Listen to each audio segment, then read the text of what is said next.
দোয়া নিজের জন্যও করবেন, অন্যের জন্যও করবেন। রাজি আছেন তো? দোয়া চাওয়াও সুন্নাহ, দোয়া করাও সুন্নাহ। অনেকে বলে হুজুর আমার দোয়া আমি করব, আমি আরেকজনের জন্য করব কেন? ওনারটা উনি করুক, আমারটা আমি করি, এরকম কথা আছে না? নাই না, অন্যের জন্য দোয়া করবেন, এতে লাভ আছে। আপনি যখন কারোর জন্য দোয়া করেন, ফেরেশতারা আল্লাহর কাছে দোয়া করতে থাকে, আল্লাহ যেই দোয়া সে তার ভাইয়ের জন্য করলো, আগে দোয়াটা তার নিজের জন্য কবুল করে নাও। মা মিন মুসলিম ইয়াদউ লিআখিহিল মুসলিম বিযাহরিল গায়ব ইল্লা ক্বালাল মালাক ওয়ালা কাবিমিসলিন। ফেরেশতারা বলে ওয়ালা কাবিমিসলিন, আপনি দোয়া করলেন আল্লাহ আমার এই ভাইটার টাকা পয়সা নাই, তুমি তারে ধনী বানায় দাও।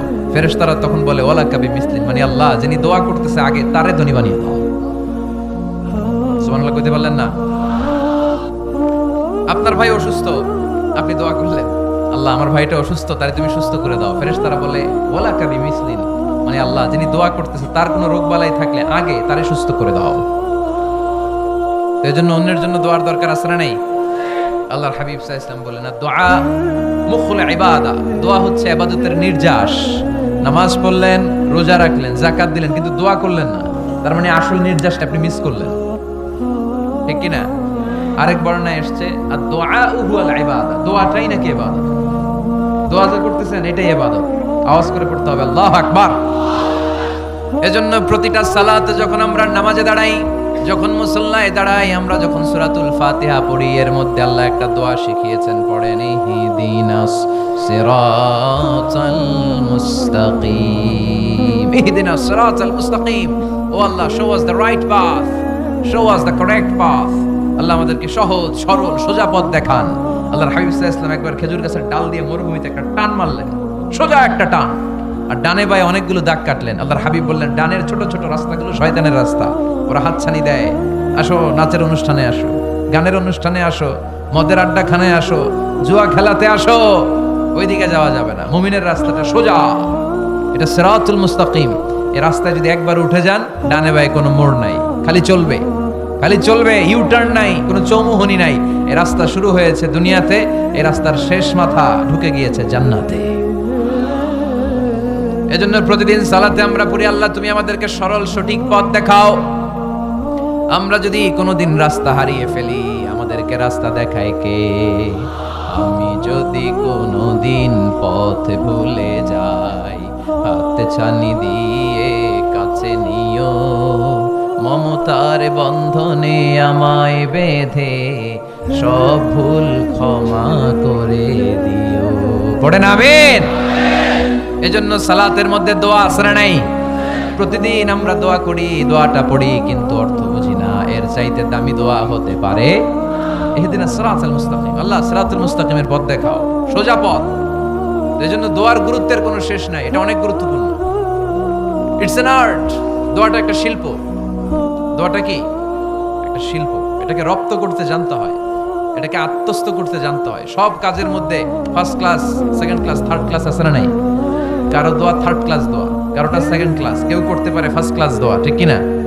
দোয়ার মতো যদি দোয়া করতে পারেন, এটা হচ্ছে ফার্স্ট ক্লাস দোয়া, মুহূর্তে আরশে পৌঁছে যায়। এটাকে রপ্ত করতে হয়, এটার মধ্যে আবেগ জুড়ে দিতে হয়। অনেকে দোয়া করে আবেগ নাই, আছে না নাই? জুমার দিন দেখবেন নামাজ পড়ে ইমাম সাহেব দোয়া করতেছে, অনেক মুসল্লি দোয়াও করতেছে, ওদিকে তাকায় আছে, হাত কিন্তু এইভাবে, আর তাকায় আছে জানালার দিকে, কি দোয়া করতেছে? কথা বলেন, আছে না নাই? এজন্য দোয়াটা করবেন কায় মনোবাক্যে, খুব আন্তরিকতা দিয়ে, হৃদয় থেকে। আপনার চোখের পানি যেন ঝরে। চোখের পানি যদি কোনো দোয়ার মধ্যে পড়ে, আপনি বুঝে যাবেন এই দোয়া আল্লাহর কাছে কবুল। চোখের পানি এত দাম। দুই ফোঁটা পানি আল্লাহর কাছে সবচাইতে প্রিয়। এক হচ্ছে জিহাদের ময়দানে শহীদের শরীর বেয়ে ঝরে পড়া রক্তের পানির ফোঁটা, দ্বিতীয়টা হলো অনুতপ্ত বান্দার চোখের পানির ফোঁটা। নিজের ভুলগুলো বুঝতে পেরে কেউ যখন কান্না করে আল্লাহর কাছে কাঁদে, তার চোখের পানি চোখ বেয়ে নাকের ডগা বেয়ে মাটিতে পড়ার আগেই ওই ক্রন্দনরত বান্দার জীবনের সব গুণ আল্লাহ মাফ করে দেয়। এজন্য কান্নার কোনো বিকল্প নাই, কাঁদতে হবে, কাঁদলেই ক্ষমা পাওয়া যাবে। তাহলে দোয়া হচ্ছে একটা আর্ট, আমরা বুঝলাম। মানুষের তাকদীরের কোনো চেঞ্জ হয় না, আর তাকদীর লা ইয়ারুদ, তাকদীরের কোনো চেঞ্জ হয়? মহাবিশ্ব সৃষ্টির 50,000 বছর আগে আমাদের তাকদীর লিখে রেখেছে কে? এই তাকদীরের কোনো চেঞ্জ নাই। এজন্য আমরা বলি খাইরিহি ওয়াল কদর খাইরিহি ওয়া শাররিহি মিনাল্লাহি তাআলা। এই তাকদীরের ভালো হোক চাই মন্দ হোক সব লিখে রেখেছে কে? এটার কোনো চেঞ্জ নাই, এটার কোনো সাধারণত রদবদল নাই, এটার কোনো পরিবর্তন নাই। আত-তাকদীরু লা ইয়ারুদ্দু ইল্লা বিদ-দুআ। আল্লাহর হাবিব বললেন মানুষের তাকদীরের কোনো পরিবর্তন হয় না, চেঞ্জ হয় না। তবে তাকদীরের কিছু অংশ যদি কখনো চেঞ্জ হয়ে যায়, দোয়ার বদৌলতে আল্লাহ এটাকে চেঞ্জ করে দেয়। কি পাওয়ার দেখছেন? তাকদীরও চেঞ্জ করে ফেলে দোয়া, তাকদীর চেঞ্জ হয়ে যায়। আমরা প্রায় শুনি মুমূর্ষু রোগী, ক্যান্সারে আক্রান্ত, বাংলাদেশের সবচেয়ে বড় ডাক্তার ঘোষণা দিয়েছে বাঁচবে না, বেশি বাঁচলে 3 মাস। কয় মাস? এরপরেও দেখা গেছে উনি 10 বছর বেঁচে ছিল। এরকম নজির এদেশে আছে না নাই? কিভাবে বাঁচলো? দোয়ার বদৌলতে। কিসের বদৌলতে? এটা যে অনেক গুরুত্বপূর্ণ, এটাকে আপনারা ফিল করেন, টের পান আপনারা? এটা অনেক powerful. It's like a missile. যুদ্ধে যেমনি সেনাবাহিনীরা মিসাইল হামলা করে, মিসাইল হামলা করলে যেমনি মিসাইল লক্ষ্যবস্তুতে যে ভেদ করে, দোয়ার মতো দোয়া করতে জানলে দোয়াটাও লক্ষ্যবস্তু যে স্পর্শ করে। সুবহানাল্লাহ পড়বেন না? দোয়া সিলাহুল মুমিন। দোয়া হচ্ছে মুমিনের অস্ত্র। শুধু AK-47, machine gun, Chinese Corel এগুলো আমাদের অস্ত্র না মিয়া। আমাদের অস্ত্র হলো দোয়া। রাতের তাহাজ্জুদের জায়নামাজে চোখের পানি ছাড়ার যে দোয়া, এটা আমাদের সবচেয়ে বড় অস্ত্র। চিল্লায় বলতে হবে ঠিক কি না? এর চেয়ে দামি অস্ত্র আমাদের নাই। এটাই মুমিনের সবচাইতে বড় হাতিয়ার। দুনিয়ার সব কিছুর খেলা যেখানে শেষ, সব কিছুর কারিশমা যেখানে শেষ, ওইখান থেকে দোয়ার কারিশমা শুরু হয়ে যায়। এজন্য আল্লাহ বলেন ক্বালা রাব্বুকুম উদউনি আস্তাজিব লাকুম। ও আমার গোলাম, তুমি আমারে ডাকো, আমার কাছে প্রার্থনা করো, আমার কাছে হাত তুলে চাও, চাওয়ার মতো চাইলে সব আমি দিয়ে দেব।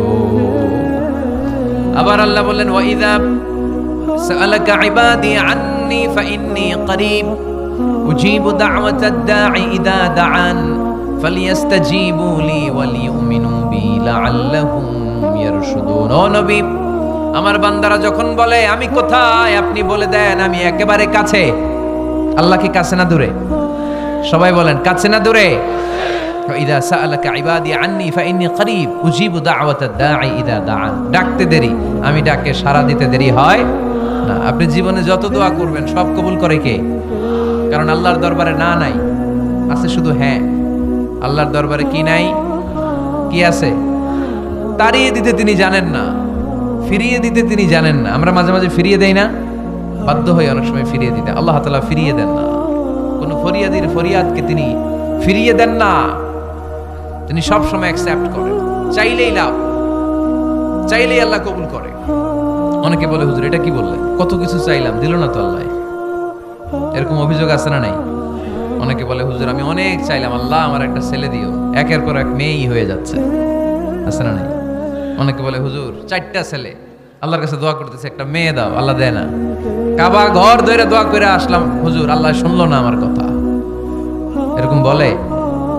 ইউসুফের খিলে এরকম কেউ বলে? আছে, অনেকের আফসোস। তো আমি বললাম যাই দোয়া করলেন আল্লাহ কবুল করে নেয়, কিন্তু অনেকে বলে কই আমি তো করলাম পাইলাম না। আল্লাহর দেয়ার পদ্ধতি আছে, 3টা পদ্ধতিতে তিনি আমাদের দোয়া কবুল করেন। কয় পদ্ধতি? সবাই জোরে বলতে হবে কয়টা? পদ্ধতি নাম্বার 1, আপনি যখন আল্লাহর কাছে কিছু চান আল্লাহ বলেন দিব, ইয়েস দিব। তিনি বলেন দিব, তোমার দোয়া কবুল, আমি দিব বলেই তিনি দিয়ে দেন। আপনি পেয়ে খুশি হয়ে যান, আলহামদুলিল্লাহ পড়েন। দিব বলে দিয়ে দেয় সাথে সাথে, আপনি খুশি।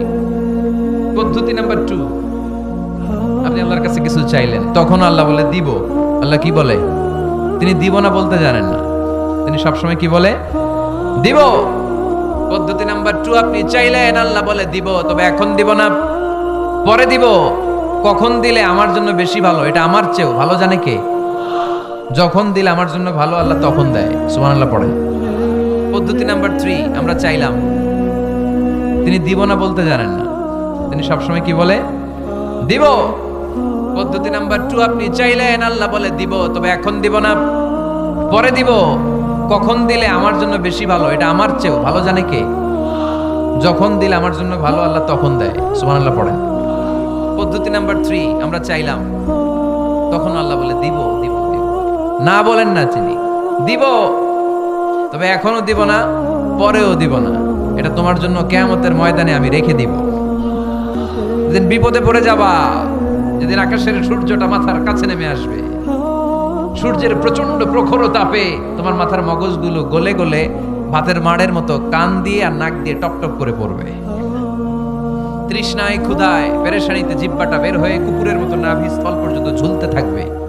পীর সাহেব মুরিদরে চিনবে না, মুরিদ পীর সাহেবরে চিনবে না, দলের নেতা কর্মী চিনবে না, দলের কর্মী নেতা চিনবে না, মা তার মেয়েকে চিনবে না, বাবা তার ছেলেকে চিনবে না, বন্ধু তার বন্ধুকে চিনবে না। ওই কঠিন দিন আমি তোমার এই দোয়ার বদৌলতে বাঁচায় দেব। আল্লাহু আকবার।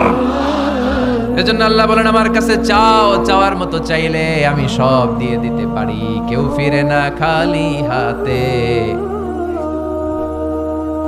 কেউ ফিরে না খালি হাতে, আল্লাহরে তোর দরবারেতে। সবাই পড়েন, কেউ ফিরে না। এই কথাটা 100% ঠিক না? তিনটা সিস্টেমে কেউ খালি হাতে ফিরছে? প্রথমে সাথে সাথে দিলেন, এরপরে দেরি করে দিলেন, তারপরেরটা তিনি রেখে দিলেন। সুবহানাল্লাহ বলেন। এজন্য এখন থেকে বেশি বেশি কি করব? কি করবেন? কার কাছে চাইবেন? কবুল করবে উনি? বিশ্বাস হয়? সন্দেহ লাগে? লাগে লাগে? কবুল করবে কে?